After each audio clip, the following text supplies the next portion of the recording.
Hi, I'm Sara. I'm an alcoholic. Hi. In hindsight, I probably shouldn't have sat all the way in the back and had to walk through here. But thank you, Andy, for asking me to be a part of this, and Devin, for your beautiful talk on step 1. I will step on your toes a couple times here because I can't get to step 3 until I talk to you about how completely and utterly broken I was when I came in here. The fact that I drove 2 hours today to talk to you about my relationship with God is something that is absolutely unbelievable to me. If you knew who I was before I came into the rooms of Alcoholics Anonymous, that was never going to be on my radar. I was never going to get in my car and talk to you about a power greater than myself or a relationship with God. I wanted nothing to do with that. I came into Alcoholics Anonymous. I had a conception of God that had not worked for me for my entire life. I was brought up in the church, and I was brought up praying around food, and I was brought up with a God that felt like it was so far away from me that I couldn't reach it, and a God I felt judged by, and a God I felt abandoned by, and a God who I could not connect with. And when I come in the rooms of Alcoholics Anonymous, I want nothing to do with this spiritual experience. I'm totally okay going on to the bitter end, blotting out existence, rather than accept spiritual help, because it is too painful for me and too frightening for me to consider the possibility that this power is going to transform my life. Even though I've witnessed it in other people, and I've watched sober people come into the rooms of Alcoholics Anonymous, and I see it all around me every time I step in a meeting, I certainly don't believe that redemption, that freedom, that joy that you've all experienced is something that is available to an alcoholic like me. Because of the person who I come in Alcoholics Anonymous as is the woman who abandoned her children for alcohol, the woman who stepped over every person she ever loved for alcohol. And I come in here thinking I was choosing that I chose to be the way I was, that I chose to, alcohol over my children, my family, my parents, and I believed that to my very core. And I come in, covered in shame, and I don't think I can find a way out of it. And it wasn't until I was completely and utterly broken and alcohol had its way with me, and I had exhausted every other option other than spirituality. I exhausted the men, I exhausted the jobs, the money, bringing babies into this world, human powers all over the place. I exhausted every single one of them. And then finally, you present me with a spiritual kit of tools, and I have nothing else left to pick them up, but to pick them up. That's it. My first come to believe was coming to believe in the hopelessness and futility of the life that I had been living. That was it. I just was convinced that I could not go on the way I was living. Sobriety had become too painful, and drinking wasn't working anymore. It just wasn't an option for me. So it had to be God. But I didn't know how to turn my will and my life over to the care of something that I was afraid of and that I didn't think loved me in return. It's interesting. I come into Alcoholics Anonymous and you tell me I have to turn my will and my life over to this power. And I'm like, absolutely not. But at the age of 15, when I picked up a drink, I turned my will and my life over to the care of alcohol. And I did that for 20 plus years. And alcohol was my God and my master. And I gave it everything. I fed it everything. And there was nothing I would not have done for this power. Nothing. But I come into AA and I'm terrified to turn my will and my life over to this care that you guys are talking about, a care of a loving God, a care of a forgiving God. And like Devin so beautifully laid out, I had to throw out every conception I had of this power, this idea that God was Santa Claus, was supposed to perform my will for me, was supposed to give me the things that I wanted. And if this God didn't do that for me, there was, that God didn't love me or God wasn't there for me. And I come into Alcoholics Anonymous and I witnessed God in the eyes of a sober member of Alcoholics Anonymous, a woman I drank with, who I knew was just like me, and she was sober, and her entire department, her whole department shouted she had an answer, and I knew she didn't do that. I knew in that moment that there must be something going on here that was bigger than me. And this third step experience for me has had a bit of an evolution in the 10 years that I've been sober. Because coming in, my first third step experiences, similar to what Devin says, like, I believe it works in you. And I get on my knees and I say this third step prayer, right? And I miss this moment where I make the most important decision I've ever made in my entire life. I miss it because I'm too obsessed with myself. I'm thinking about myself. I'm thinking about kneeling on the floor, holding this woman's hand. Other people in the recovery house looking at us and like, what do they think of me? Oh my God, I'm praying in public. Part of my story is that I was brought up by these parents who we would pray in McDonald's over our food, and I had a lot of shame and embarrassment around that. So I'm just sitting there thinking, oh my God, I'm saying these words, these beautiful words, and I don't even know what they mean, but I'm so broken. I'm just so utterly broken that I'm like, whatever this woman tells me to do, I'm going to do. And that's what happened. I got up from the prayer, and I'm not going to step on, go into this 4 and 5, but it says it right over on that next page, this decision. is a vital and crucial step but could have little permanent effect unless at once followed by a strenuous effort to face and be rid of what was blocking me. And that's when everything started to kick off. My decision in that moment was to continue through with this work and take action and have that experience that Devin was talking about, to experience God. I didn't know that's what we were doing here. I come in and I recognize, I know I don't have any power. I've conceded that to my innermost self. I don't have the power to do this, because if I had the power to stop, I would have done it the first time you took one of my babies away from me. I would have stopped then, but I couldn't. I didn't have the power to do that. I wanted to. I had moral and philosophical convictions galore. I wanted to be a good mom. I wanted to be a good daughter and sister, mother, wife, all of these things, but I did not have the power to do that. And that's how I come in Alcoholics Anonymous, with this knowledge that I don't have power anymore, but I have to find this power. And not only do I have to find this power, but I have to develop a relationship with this power and turn my will and my life over to this power. Well, what the hell does that look like? How do I even do that? How do I turn my will and my life over to something I can't see, something I don't even understand? And initially, my initial experience with this step is like, I do what you guys are telling me to do. You guys direct my life for me because I can't do it anymore. When you tell me to pray, I pray. And I don't understand even when I'm praying. You guys had to teach me how to pray, because every prayer I ever said was selfish and was self-serving. That's it. Like, please get me out of prison. Please someone pay my bill. Please, whatever it is, get me some money. Fix this relationship. Bring him back to me. Like, that's what my prayers look like. And so I come into Alcoholics Anonymous and you're telling me, oh my God, I'm not praying for myself anymore. You guys teach me how to pray, and you tell me when to pray, and you guys tell me when to write, and you guys tell me when to amend something, and you tell me when to go out in the world and try to help one of God's kids, right? And try to carry this message to somebody other than myself and get out of my own way. Like this program of subtraction, removing me from the equation. And I start to have this experience. All of it is in hindsight. I look back and I realize that moment on that floor of that recovery house holding that woman's hand was absolutely sacred. That sacred moment where my head was a mess and I was too busy being embarrassed, that I turned everything over in that moment and my life started to change. And I would love to stand up here and tell you I made that decision, and that's it. That's it. I made the decision. I don't need to do anything else anymore. Turned it all over. And like these steps, none of them are one and done. Absolutely not, especially for an alcoholic like me, because on any given day, I am convinced, I am sold on the delusion that I can wrest satisfaction and happiness out of this world if only I manage it well. I just was an hour ago when I was checking to see if the approval on my house went through. Like, that's it. Like, I want to know, why isn't the mortgage agent getting back to me? Why isn't this working on my timeline? Like, I need this to happen. I need this to happen. On any given day, my mind is convincing me that I need out here to look okay for me to be okay in here. And I will believe that lie if I am not actively involved in this work and I am actively in these steps. Aligning my will with God's. I have two voices in my head. I have the loud alcoholic voice that is full of stage characters, that is full of all these survival skills. And this is that God of reason that it talks about in We Agnostic. And I worship this God. I am a smart woman and I know I can figure this out, and I can put this life together, and I know I can fix this problem over here. And then there's the other voice, the still small voice that is deep within my soul, that quiet voice that's God. And the only way I can get to it is to shut this down. But how do I do that? The steps are a perfect outline of how we shut our brains down and how we remove self from the equation, so I can hear that still small voice within me, that guiding force that is a power greater than myself. That God that I'm looking for in a church, in a man, in money, in all of these other places was that always deep down inside me. I didn't know that. I had no idea until you beautiful people in Alcoholics Anonymous showed me and directed me and helped me find that power. And here's the insane part of how my alcoholism works, right?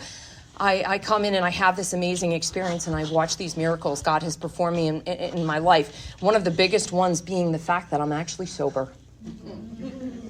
Because the reality is like for 20 plus years I woke up with an active obsession to drink. And I gave everything to alcohol. And the fact that I'm living one day at a time not picking up a drink is an absolute miracle. But then what happens is that my life starts to get better on the outside. I start getting the job, and I start getting a relationship, and I start getting things back, stuff back, and my ego comes into play. And I start thinking I did that. I start thinking that I was responsible for this drastic change in my life, this psychic change, and it absolutely has nothing to do with me. And then I look around my life at the things that I have, and I don't want to let go of them. They're my things now. And this is the way my life is supposed to look. And I don't even realize that I'm back to running the whole show again. You know, it was this part of the book that I found out what my real problem was. You know, coming in, I think it's alcohol and other things. And I'm not saying those things are not a problem, because once they're in my body, they absolutely are. Like, they are definitely a problem. But once I put it down, this is where my real problem begins. And I didn't know that. I don't know that until I have an experience of, I don't know, sitting in a prison cell when I first, had my, got separated from alcohol for 18 months with no chemical or spiritual solution in my life. And I'm just sitting there a dry drunk. And I'm an absolute selfish monster who's calling home to my parents on a phone account they pay for, telling them what they need to do for me. Or, long apology letters home about, I'm sorry, but if you were better parents, I wouldn't be here, PSN money, and that's how I show up. When you remove alcohol from me and you don't replace it with another solution, that's how I show up. And that can return at any given time, the second I stop doing this work. Because it says later on in the book, and I won't step on anyone else's toes with this, but what we get is a daily reprieve contingent on the maintenance of our spiritual condition. I come in thinking one day at a time is like, I come in, I sit in a chair, I hold on to my seat, and I shoot for midnight. Wanting to fucking kill myself. Sorry, but that's what I really am. That's what I'm convinced of. And that's what I think the rest of my life is supposed to look like, one day at a time. But that doesn't sound like freedom to me. It doesn't sound like freedom to me. But what I've come to learn is one day at a time for the rest of my life. If I maintain my spiritual condition and my connection with God, I can experience freedom. I can get well. And when I'm well, and when I'm spiritually fit, sobriety is the byproduct. I don't need a drink to fix me anymore. A drink doesn't have to be the solution anymore. And that's what I've been, that's been the experience. But, I unfortunately struggle staying in that place. Some days I get up in the morning and I'm absolutely convinced of what needs to happen in my life in order for me to be okay. And I can fall deeply asleep in that narrative, in that story. I can, be hypnotized by the stage characters and the voices in my head that say, if this relationship, if you don't fix this with him, you're going to die alone. So put up with all that garbage. Put up with the lies. Put up with the cheating. Put up with the drinking. Put up with all that stuff. This is sober, by the way. This is sober. So let me turn my will and my life over to the care of God for me, but I'll fix him. I'll fix him. I got this, God. Don't you worry about it. This is what current agnosticism looks like in my life when I'm not doing this work and when I'm not aligning my will with God's. And it leads to a lot of pain.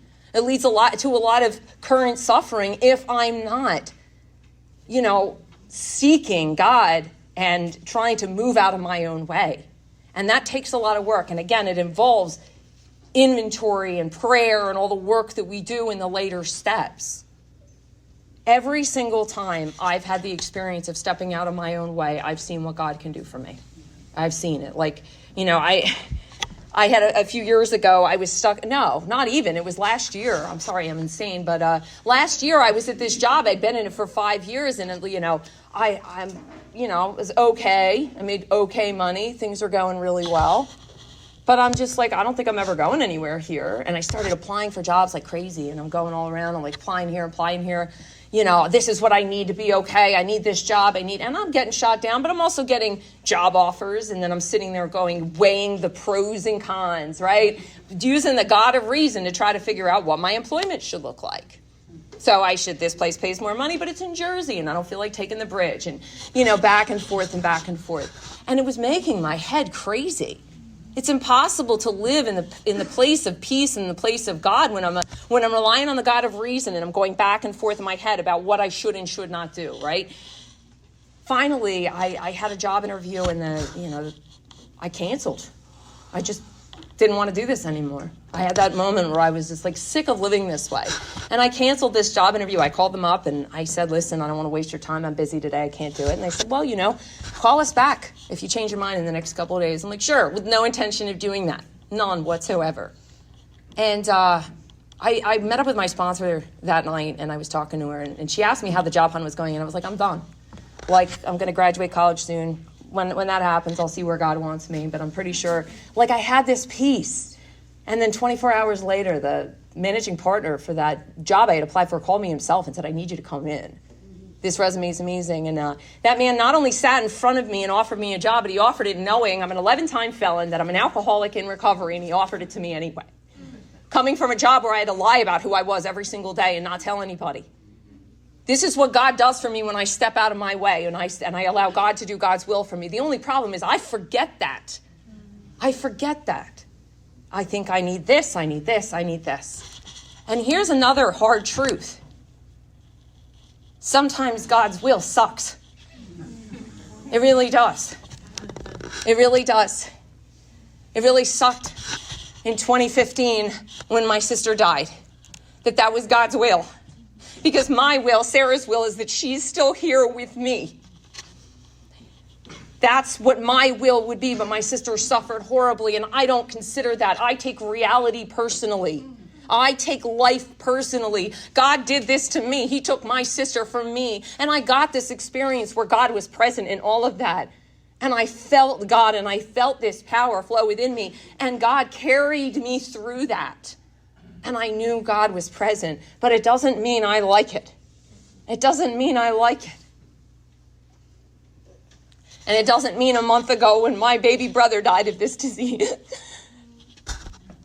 that I was at all okay with this, because sometimes God's will sucks. And my will for my brother was that he sit down with a man like Devin and he go through the big book of Alcoholics Anonymous and he has an experience that I had, that he wake up.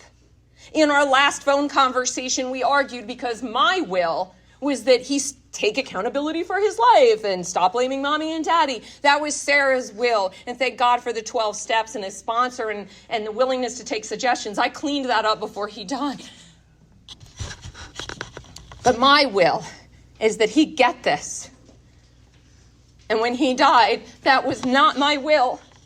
It is not my will to lose my brother. It is not my will to watch my parents suffer. It is not my will to be in this pain. It wasn't my will to carry him in a little box on my lap to a funeral home. That was not my will. But God's will was something bigger. I just couldn't see it, and I still some days can't see it. My brother was suffering every day of his life of untreated alcoholism. And I know what that looks like. I know what it feels like to be in this place so full of shame and fear that you can't even breathe unless you have a drink in you. And I know that he just didn't have the power to be different. And maybe, just maybe, God took him away because he was in too much pain. And maybe, just maybe, it isn't about me. And that is the hard part of this step of aligning my will with the power greater than myself, because I have an idea in my head of what my life is supposed to look like. And oftentimes God's idea and my idea are just not the same thing. But what I get with these steps and this work and doing my best to perfect and enlarge my spiritual life and my relationship with God is I get a peace that passes all understanding in those moments. And so, at some point, the peace will settle in my heart about my brother. I cried the entire way here, and I had no idea how I was going to get up here and do this talk today. It's just been really hard. But the one thing that has guided me through this entire thing is my relationship with God through Alcoholics Anonymous. I wake up in the morning and I ask God, what is your will for me? Like, how do I do this? And I do my best to quiet that voice in my head, those stage characters that tell me, you need to do this, and you need to do this, and you need to... Listen, I'll find weird things to obsess about in order to avoid the pain. Like, I really will. My brain does not want to feel the ache in my heart, so my mind will try to protect me. These stage characters want to protect me. From what? Feeling the loss, feeling my heart, feeling what's in here. And like that work, that decision that I have to take every day, sometimes make this decision multiple times a day. is to take it from here to here, move it from my head into my heart. And that's hard. That's hard because it's easier to obsess about buying a house than it is to mourn the death of my brother. It's easier to do that. It's easier to focus on something I feel like I can control. The delusion that I can control anything is easier than feeling what's going on in my heart. But one day at a time, if I get up and I make this decision in the morning and at noon when I show back up again loud, convinced my boss is going to fire me for no reason, in those kind of bizarre ways, when I make that decision, the peace returns. And sometimes I have to make this decision 100 times a day. Sometimes I have to go back to this over and over and over again. What does it say? It said, God, I offer myself to thee to build with me and do with me as thou wilt relieve me of the bondage of self. That bondage of self is it's not you that's the problem. It's me. It's the way I see the world. It's my perception. Relieve me of the voices in my head, the narrative, the story. Relieve me of this, my mind. Sometimes my prayer is simply protect me from my mind, because that's how bad it can be. But that's so powerful, because that bondage is a very real thing. Once I let those stage characters take over, and once those voices in my head are louder than everything else, I am driven by them. It says we are driven by 100 forms of fear, self-seeking, self-delusion, self-pity. Like driven. These things are driving me around, making my decisions for me, deciding who I should be in a relationship with, deciding what I should buy, deciding how I should react to people. Like they make all the decisions for me. If I don't go to God, and if I don't do what I can to quiet these voices through prayer, meditation, whatever it is, they're going to take over. They're going to take over.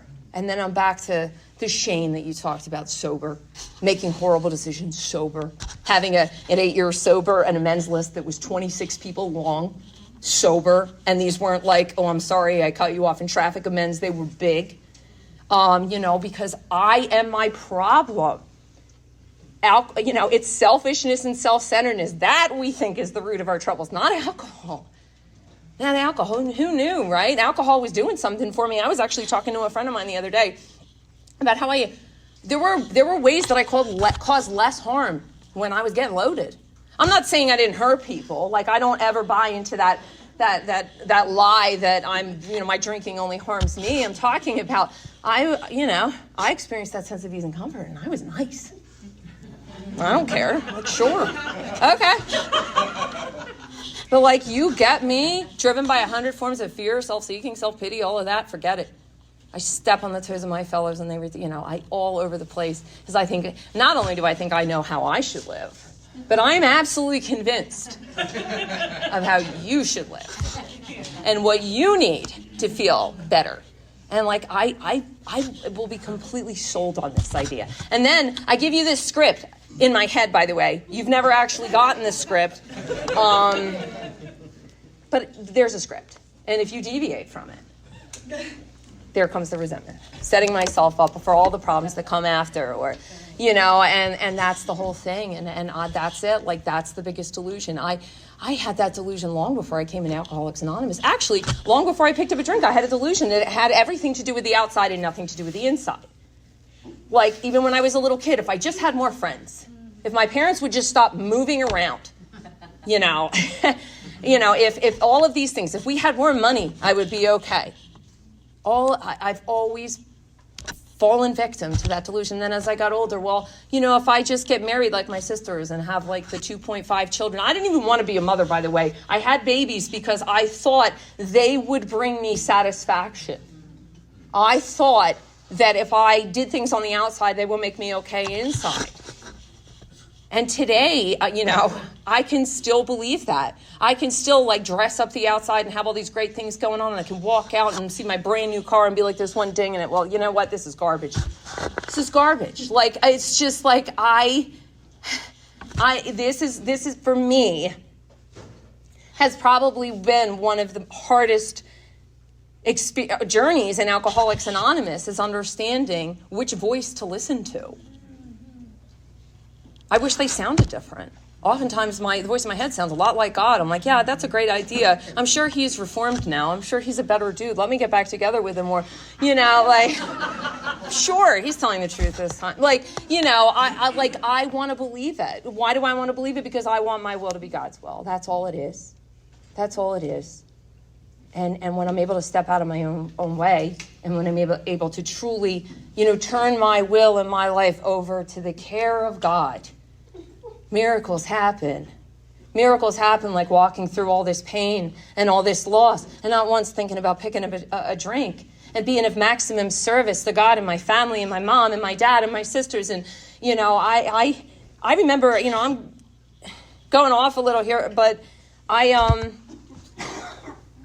when I made amends to my mother, and I'm not going to get into the amends thing, but I made an amends to my mother.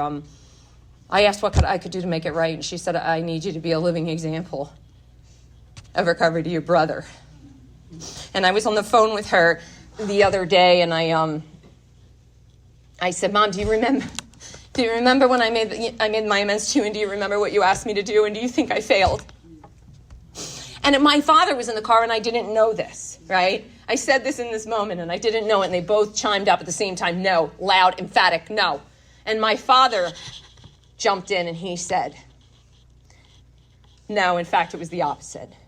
Everybody was shocked that he didn't get it after witnessing your transformation. For years, I've been trying to align my will with God's, and I failed in every single way. But even failing at it miserably, I get to be a representative of Alcoholics Anonymous in the power of God, because that's what the second part, that's what the rest of the prayer says, right? Take away my difficulties so that victory over them may bear witness to those I would help of thy power, thy love, and thy way of life. May I do thy will always. And that's what happens when this power is in me. I get to bear witness, not with my words. Like Devin said, I can get up here and I can talk about spiritual principles and go out here and fail miserably at that. But when I am in line with God and I'm in line with this work and this power is flowing through me, my life bears a witness to those I would help and even those who I wasn't able to help. But I know I'm helpful to my family today. I know that. And I know I'm a mother today. And I know that God bears, I bear witness to my daughter of the power of these steps. That girl didn't have a mother. Her entire life, up until she was 18 years old, she had no mother. And now she does. My life bears witness to other people in Alcoholics Anonymous that you can stay sober and pick up a drink through loss. My life bears witness to the fact, I have a son I haven't seen in 16 years. My child was taken from me, and rightly so, by the way. I was a dangerous woman, and I was a danger to my child, and he was taken from me, and he never was returned, and I have been trying to make an amends for many, many years now, and that is not being received. My life is still bearing witness to the fact that even though my boy, who I love dearly and would do anything to make this right with, even though he has not forgiven me, my life bears witness that we stay sober through anything when we do this work, when we remain willing, when we have a connection with God. And my hope in my heart is that eventually my life will bear witness to him that I am not the person I used to be and that God has transformed me. Like, to be this living representative of the big book of Alcoholics Anonymous, that would be, the aim and the goal here. And that's why, we don't pray for ourselves anymore. When you guys taught me that, my whole idea of God changed. My whole idea of what God was supposed to be and what God was supposed to do for me. God wasn't supposed to, we talk about a life beyond our wildest dreams. I come in here and I think that's a 6-figure income and a hot guy and all this other. I think it's all out here. A life beyond our wildest dreams doesn't have anything to do with that. A life beyond our wildest dreams that talks, I believe for me, is that peace that passes all understanding through anything. The ability to walk through life gracefully and not so gracefully through painful situations without a thought of a drink and without hurting people. And when I do, having the power to let go and admit that I'm wrong, like knowing that it's more important, like what happened with my brother, that it was more important to love him than be right. And that's what this step means to me, is aligning my will with God one day at a time and getting up and asking God to direct me, making that decision to have God direct me rather than having my fear direct me, my self-seeking desires direct me, my self-pity direct me, drive me around. And the only way I know how to do that is through the 12 steps of Alcoholics Anonymous and through a relationship with you and through transparency and honesty and connection and love and God. Before I came to Alcoholics Anonymous, all I ever wanted to do was feel connected to something greater than myself. I picked up a drink and that happened. I did. But eventually that connection led me to deep isolation and fear and loneliness. The 12 steps brought me back to that place of connection and love and brought me to God, brought me to this relationship with God. And no matter how imperfectly I have practiced these 12 steps or continue to imperfectly practice these perfect principles, that connection is still there. And it can be there one day at a time for the rest of my life. All I have to do is continue to make this decision to turn my will and my life over to a power that is not me and step out of my own way and trust that God can do for me what I cannot do for myself. And I am not special and I'm not great at this and I'm not unique. The freedom that we experience here is available to every single person. We just have to work for it. I don't have anything else.